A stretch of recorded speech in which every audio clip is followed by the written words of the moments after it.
One of the biggest bootleggers was a man named George Remus. Originally a lawyer, he watched as his bootlegger clients paid off enormous fines like it was nothing and proclaimed bootlegging's the business for me. But unlike most bootleggers, Remus had big brain, and he came up with a pretty clever system. See, there were millions of gallons of liquor produced before Prohibition that were sitting in distillery warehouses, and it could only be sold with government permission to drug companies. So Remus set up his own drug company and bottled the liquor. Then he set up his own transport company to transport the liquor. And then he would send his own men out with guns to intercept his own transport vehicles. And this would happen.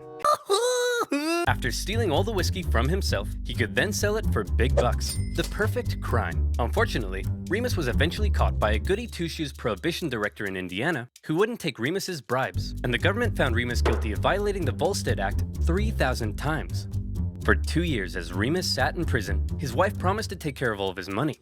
And by take care of his money, she meant have an affair with a prohibition agent, sell off everything Remus owned, and file for divorce.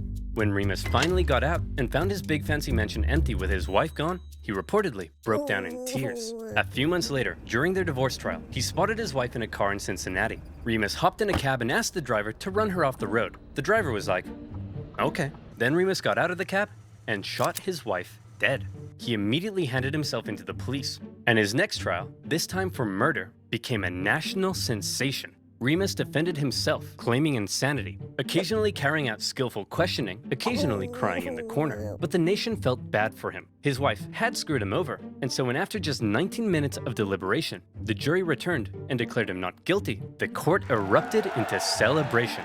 And just to remind you, this guy bluntly admitted to murdering his wife.